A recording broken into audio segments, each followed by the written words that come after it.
Well, let's get started with chapter 2, our e-commerce textbook.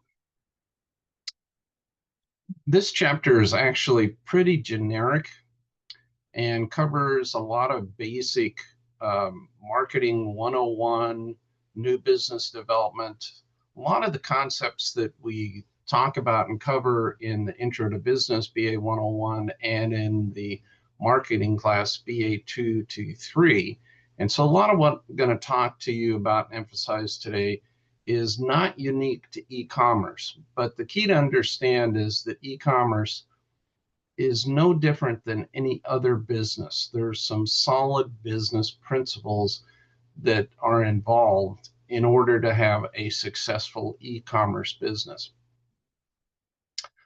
So the first thing is that there are 8 key elements of any business model, but in particular, we're talking about e-commerce. And so we're going to look at each one of these in more detail.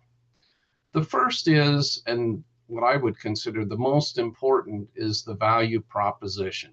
And by that, what the author means and what I mean is why? Why would a customer buy from you compared to the competition? What is special that you bring to the table? Is it features in the product?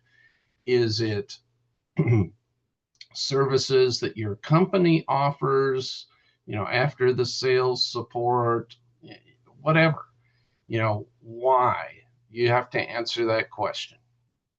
There are so many companies today, and they're all on the web. On a global basis, people have hundreds, thousands of companies that they can buy from. Why should they buy from you? The second is really important.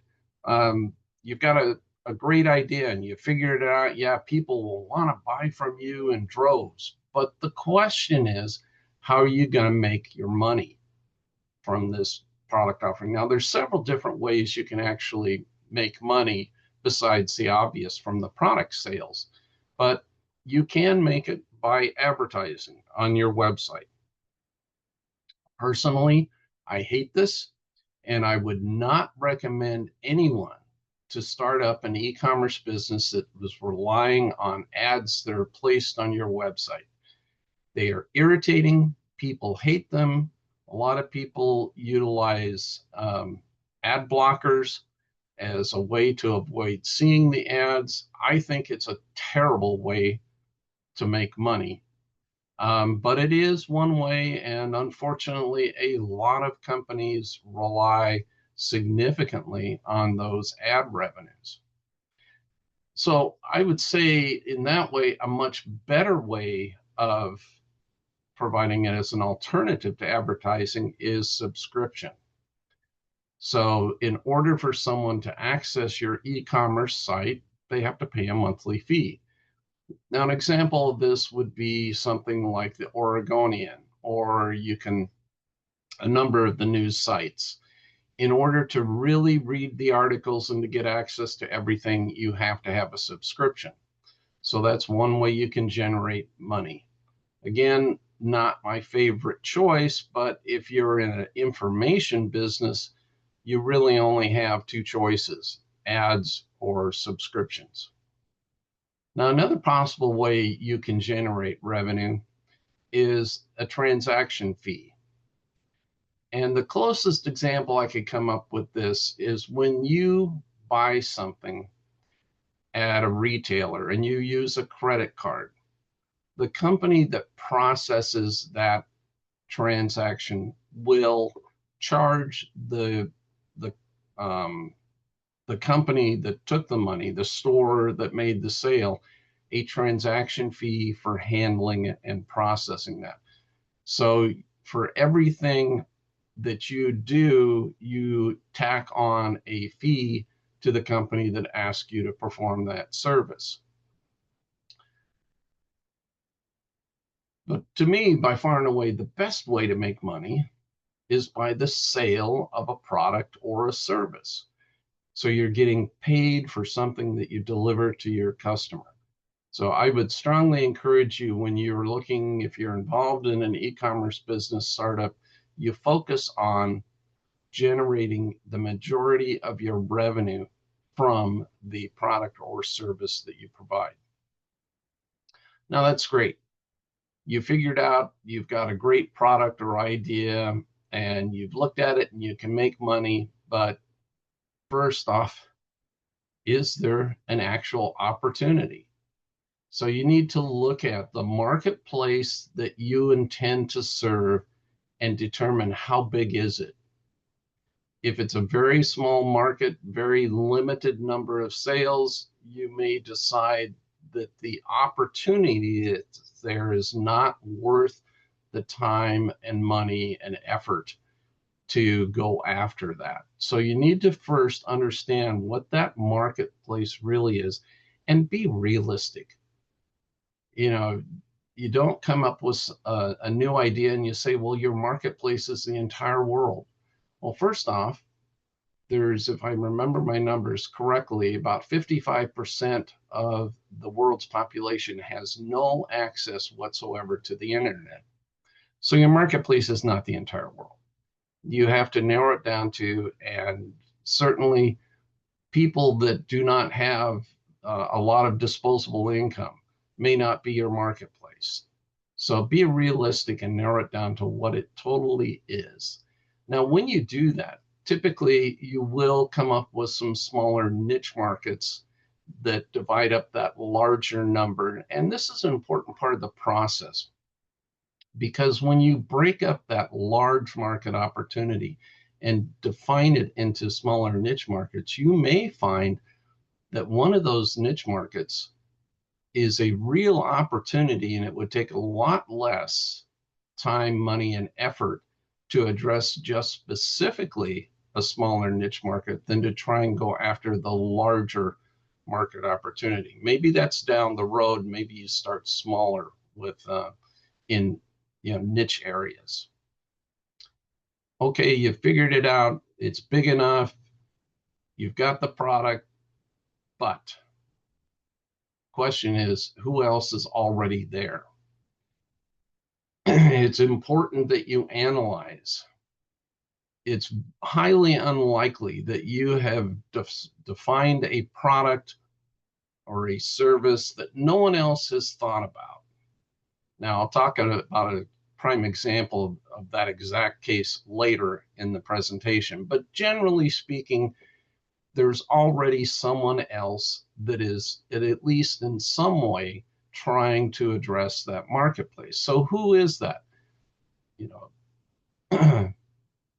How many companies are there? How big are the companies that are already there? What does each of those competitors have in their market share? Is there one predominant player that has 90% of the market and then a bunch of little smaller ones that are kind of nibbling around the edges? Define that. Understand your competition really well, including their profitability. Yeah, maybe one company has 70% of that market share, but that company is in serious financial troubles. So maybe they're not such a strong competitor after all, and it shouldn't scare you away just because they currently have a large market share. You may be able to come in and undercut them price-wise, and they have no margin because their profitability and their financials, they can't drop the price. So, take a look at the profitability. What are the competitors currently pricing?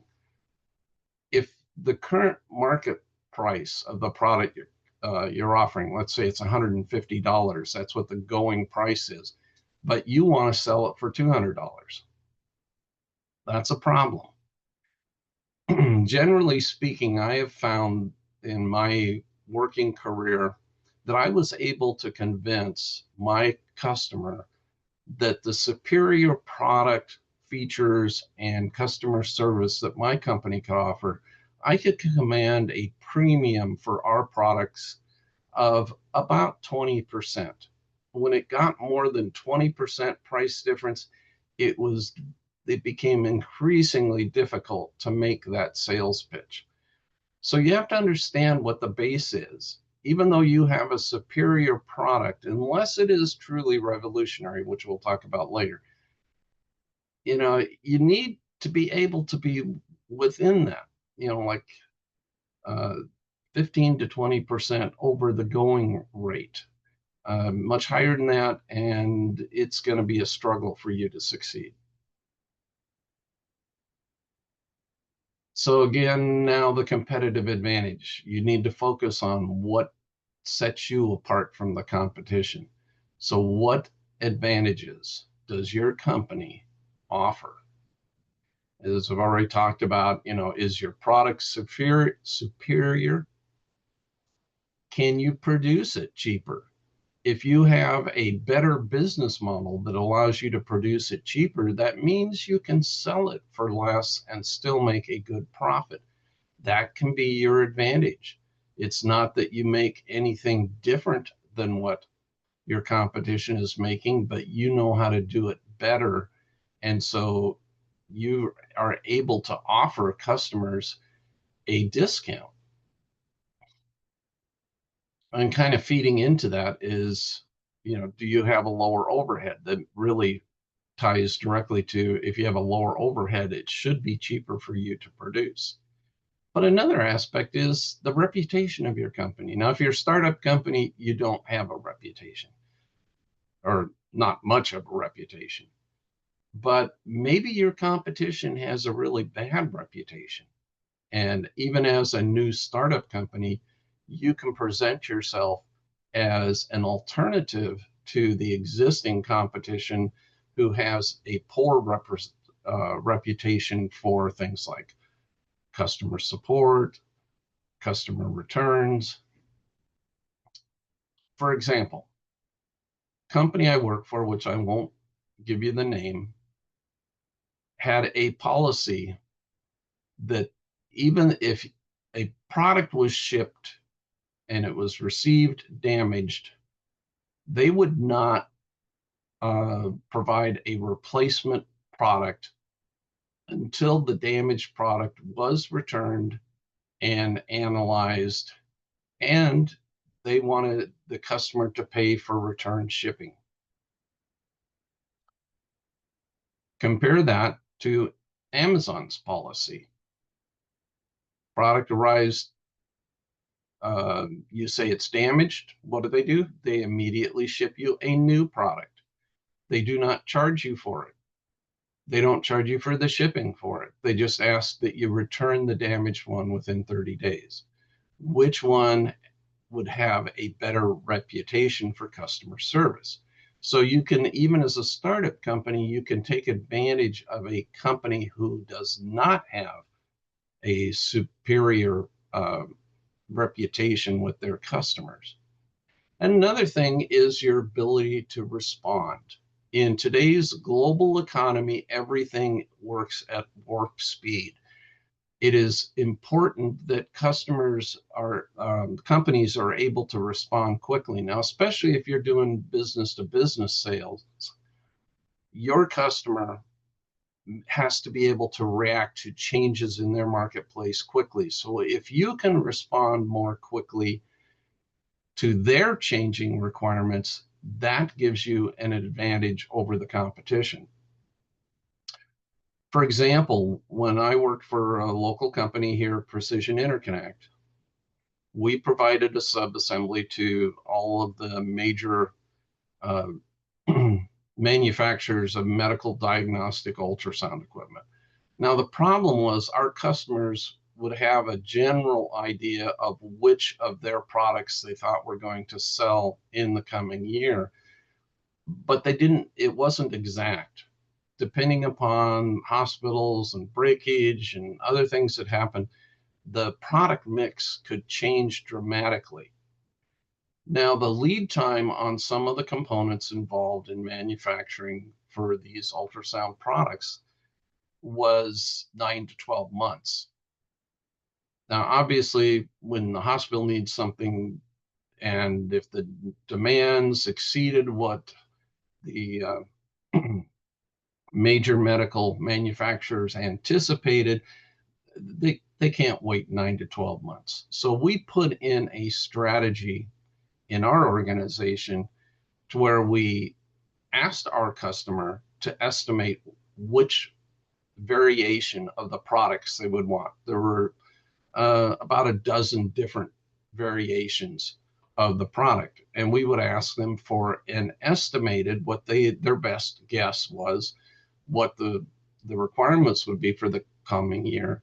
But then we put in plans in place that we could handle up to a 20% increase with no change to product delivery time.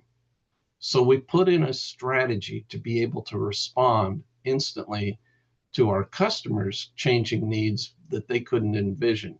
Now, this became very essential when we had one of our customers, actually our customer out of Denmark, launched a new product, and they thought it was going to do well in the marketplace, but they vastly underestimated how well it was going to do.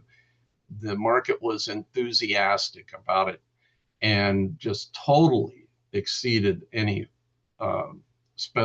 any anticipated volumes. And so they had to ramp up very quickly, and as well as we had to ramp up very quickly.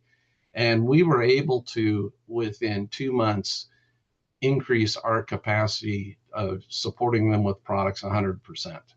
So we doubled our capability to them within 2 months' time, and they were ecstatic at how well we were able to respond to something that they acknowledged and admitted that they totally blindsided us because they were blindsided by the market acceptance. So that becomes a competitive advantage that I was able to differentiate myself from the competition that moved much slower for changes.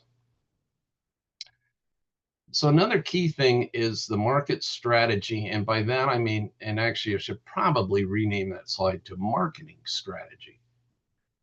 So how are you going to promote your products or your services to get to your target audience? Are you going to do that through salesmen making sales calls? Are you going to do it by running ads in industry publications? How are you going to get the word out that you have a new product, a new service?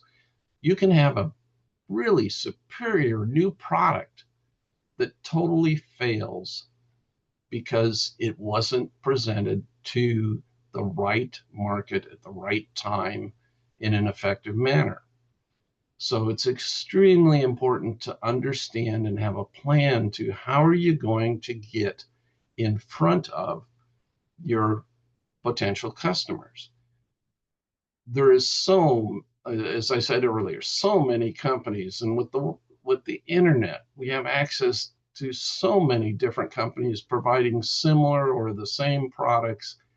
There's so much noise out there. How do you get noticed, especially if you're a startup company, a smaller company that no one's really familiar with? Now, a lot of people will immediately go to is to go, well, I'm going to, get out there through social media. Well, social media plays an important part of your marketing, but the key to understand is that it's not free. Social media marketing takes a lot of work, time, and effort if you're going to do it correctly. Early days, you could get away with very sloppy stuff and it worked just fine, but not today. There is so much out on social media. Again, the problem is, how do you get noticed? How do you get anyone to pay attention to you? And you have to make intentional, invest lots of time and effort, have multiple people on your social media marketing team in order to make that happen. Now, it's a powerful tool, but it's not easy and it's not free. So you have to just plan for that, just like engineers are not free, just like the people in shipping are not free. Marketing is not free either. An important thing to take into consider, and again, we're talking about this at the really the front end of the process. Your company is getting ready with a product or service through e-commerce, and so you haven't done it yet. And so an important thing to think about is, what does your organization need to look like?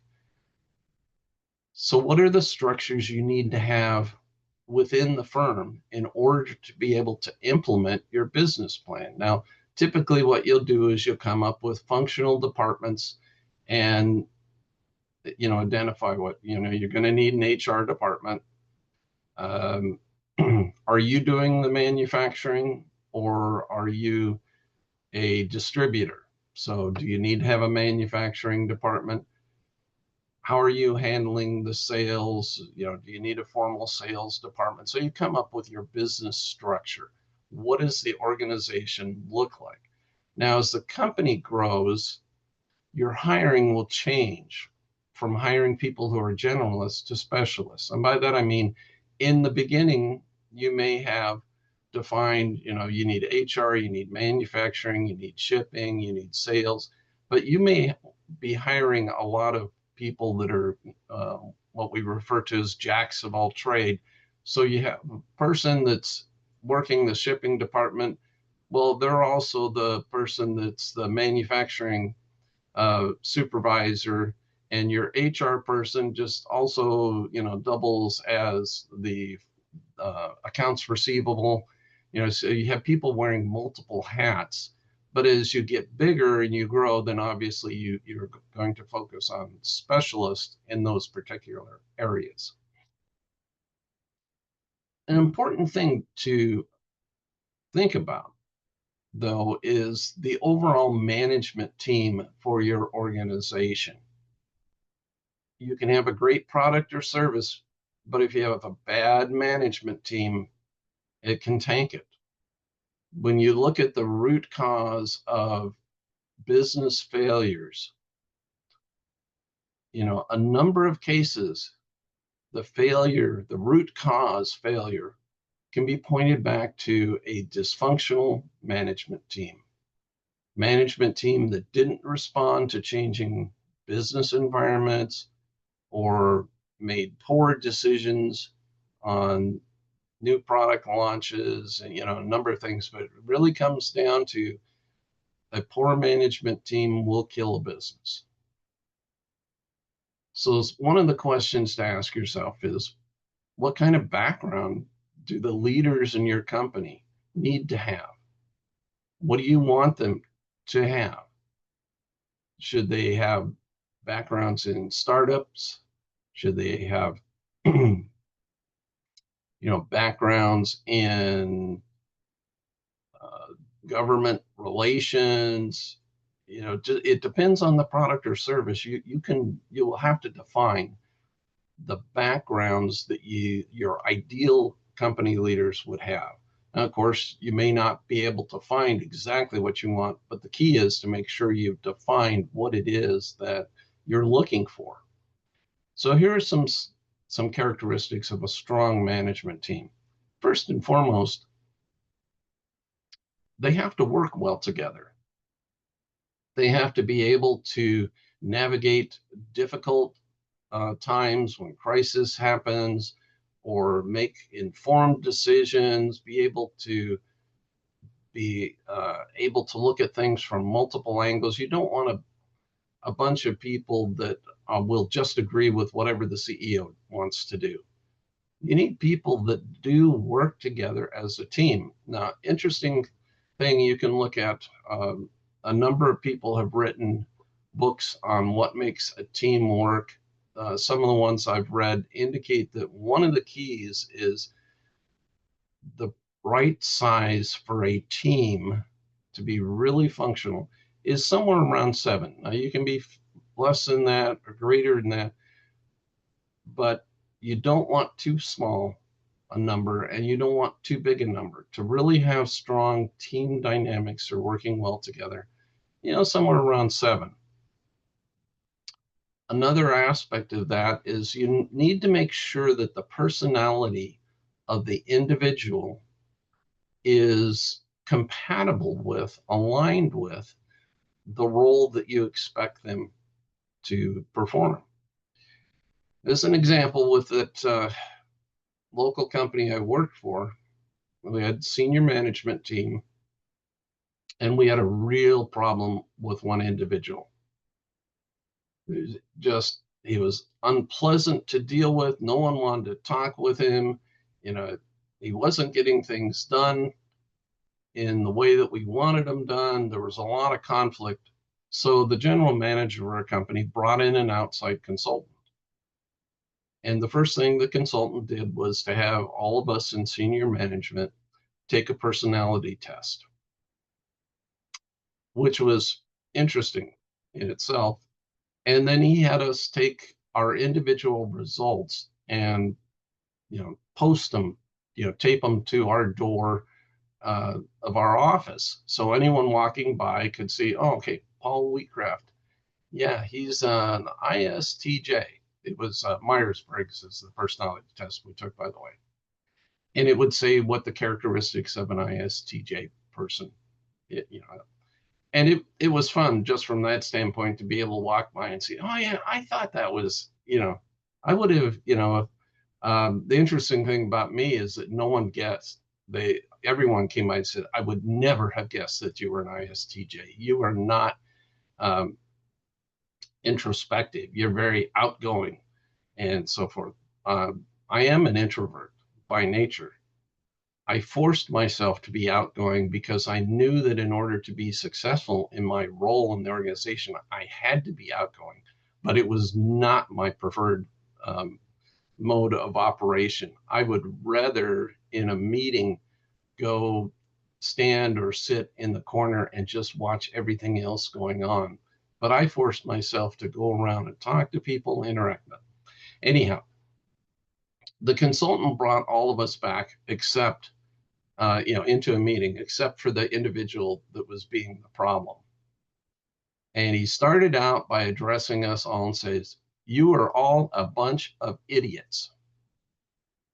And he went on to explain and say that we had put this individual into a role that was completely at odds with his basic personality. He had the potential to be an excellent employee, but not in that role. It needed to be a different role because his personality did not align with the role. The role that we had asked him to do was to be providing strategic long-term planning, and his personality was very much short-term interaction with people. He was a salesman. He was not a long-term strategic thinker. So I tell that story just to point out the background that a person has had is certainly one thing you look at. Examples of them interacting with others is another key one, but really make sure you look at it and say, does this person have they demonstrated they have the type of personality that is compatible with what our expectations are? Now, another key thing from a strong management team is that it provides credibility to outside investors. Especially with startup companies, you're looking for funding. So when that funding source is analyzing your request, they're going to want to know about the management team. Does that management team give confidence to the investor that, yes, based on what you have put in place, you have a good chance of being successful? So look at what their credibility is that they bring to it. And certainly part of that credibility is if that individual has specific knowledge and experience in the marketplace that you're going after, that helps lend credibility to those outside investors. And another thing would be, has this individual, have they been involved in a new product launch, breaking into a new business before? Do they have that experience that would allow them to provide advice and direction to the team? And then the last thing I would say is that the individuals on your management team, they have to be comfortable with taking risks.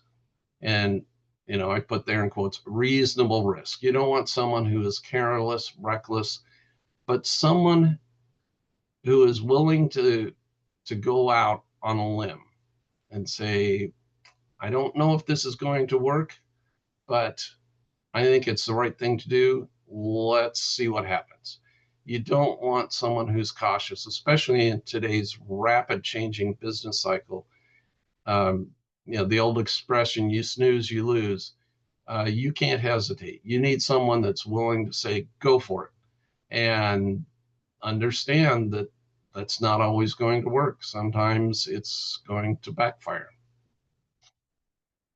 Okay, we mentioned earlier, one of the reasons you need a good, credible management team and a good business plan is that especially if you're a startup, you don't have the money in the bank to fund this. So you need some seed capital in order to be able to get your product or service out to the marketplace. The elevator pitch is an important thing. Now, that applies also when you're looking for a job. In that case, the product or service that you're out there marketing is you. A lot of times, the people that you are trying to get capital from, whether it's a bank or an angel investor, they have very limited time.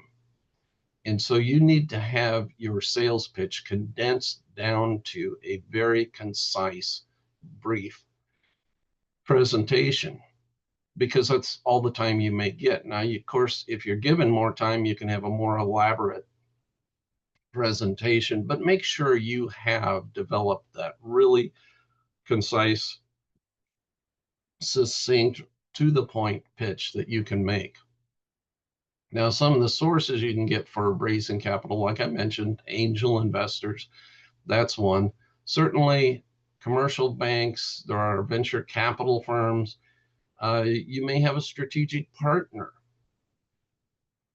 The business that you're going to, you may have another company that you've been working with on something, and they're willing to partner with you because they want to serve that business as well. You may have that symbiotic relationship with another company to where you can do that. The most common for startups are angel investors, though, and to some degree, commercial banks. But the last one I wanted to mention, which is interesting, is because of the internet, a possibility is this idea of crowdfunding, where you're not looking for someone to invest $1 million, an angel investor, to get your company up and going. Instead, what you're looking for is 100,000 people that will pitch in $10. It's an interesting mode, and a number of companies, new products, have used it to raise a lot of money. So it's a tool that you can use. Now, if you're ever thinking about being one of the investors in crowdfunding, you need to understand that there's a high rate of failure of those crowd-funded business opportunities. Occasionally one succeeds, but it is risky. And oftentimes the reason that someone is using crowdfunding is because the angel investors and the commercial banks turned them down because they felt that it was too risky.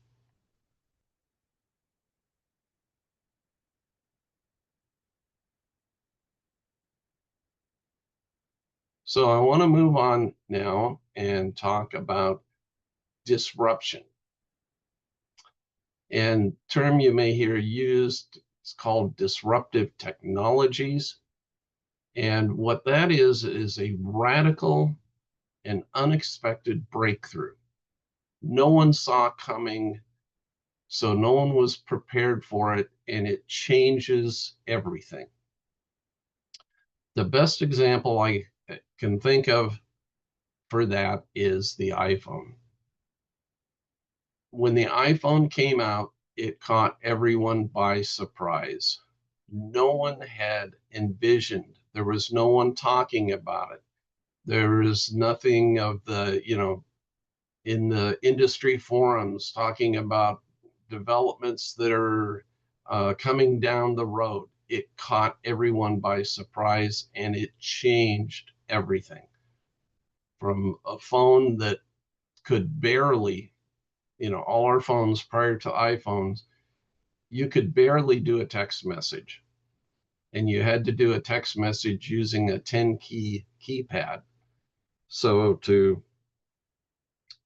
which was very cumbersome, not very helpful or useful. The challenge with disruptive technologies is, by definition, they were not expected. And that really feeds back to that earlier thing, that one of the differentiators you can have is your company being nimble and able to react quickly.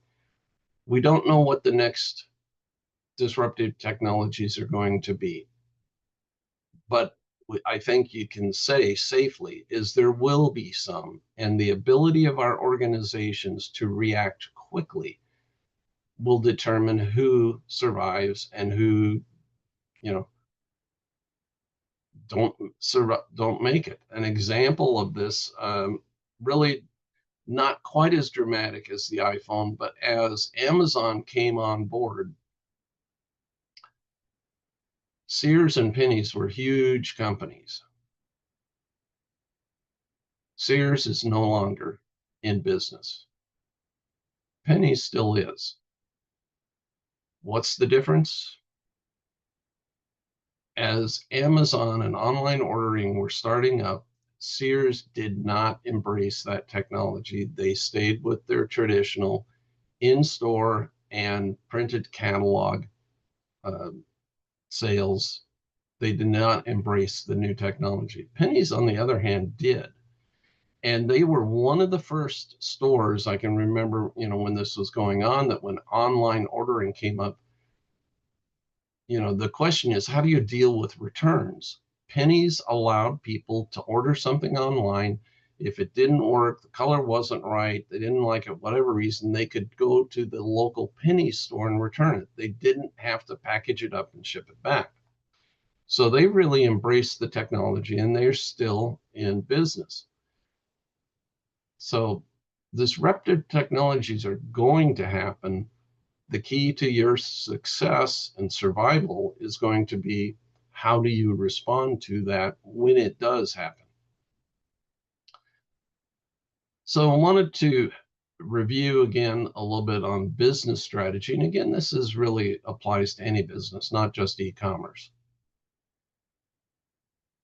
Remember, all businesses, even nonprofits, have to have a plan for long-term returns. A nonprofit still has to generate the revenue necessary to sustain the organization. Now, with a nonprofit, they're not generating an excess to cover their costs, but they still have to. If they don't generate enough to cover their costs, nonprofits will go out of business, and they have and will continue to do so. So you need that plan you're looking for. The reason that you launched this business in the first place was to make a profit. Now, there's really 5 kind of general strategies that you can use, and we've talked a little bit about these already.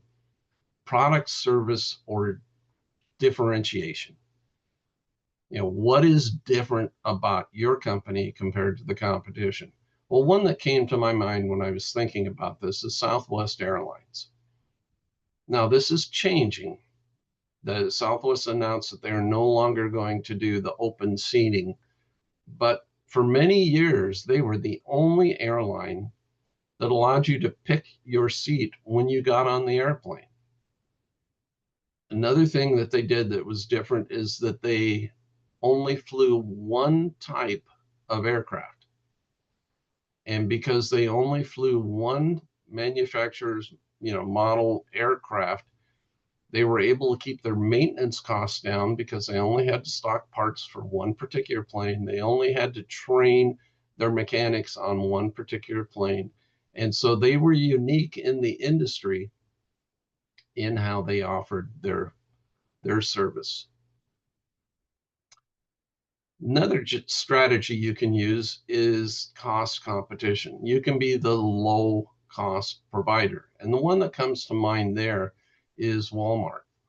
They have spent a lot of effort in squeezing every unnecessary bit of cost out of their operation so that they can pass on the lower costs to us as consumers. They've been very innovative. They were one of the first ones to recognize how you could utilize blockchain technology to keep your supply chain more efficient. And so they have been really focused on taking cost out. They provide the same products and services that others do, but they want to do it at a lower price.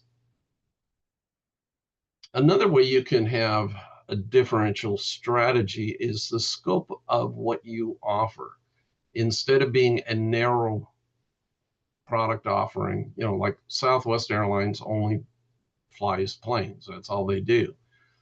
You can have a company that addresses a lot of different things. And what came to mind there is Fred Meyer. The motto for Fred Meyer is one-stop shopping. When we first moved to Tualatin back in 1985, the local Fred Meyer store here, not only could you get food, clothes, toys, electronics, you get things for your automobile that you would normally go to an auto parts store for, things you could get at a hardware store, including lumber, plywood, 2x4s, everything. It was virtually one-stop shopping. Now, Fred Meyer no longer sells lumber after Home Depot and Lowe's came into the area. But it's that idea of addressing a broad spectrum of needs. On the flip side of that, you can be very focused, identifying a market niche, a very small thing. And what I found to me that illustrates this is a company called Lefties. And they offer products that are specifically designed for people who are left-handed. Now, on a global basis, it's roughly only about 10% of people who are left-handed. So instead of going for the majority, the 90%, they have focused on the niche market of just that 10% of the population that are left-handed. And lastly, customer intimacy. This is the focus on customer. And there's several different companies that came to mind as I was thinking about this, but ultimately I decided to go with Home Depot. And the reason I selected Home Depot is that they have empowered their employees so that if a customer is looking for something and they notice that the product on the shelf, there's only one left and the corner of the box is dented, and so forth, they have empowered their employees that are on the floor that they can give you a discount on that product. Doesn't require a manager's approval or something. And that happened. I wanted a little pre-made shelf for a specific application. And I went there and they only had one left and it was slightly damaged. But what I was going to use it for, that damage didn't matter. So the store employee on the spot said, no problem. I got, $15 off of it.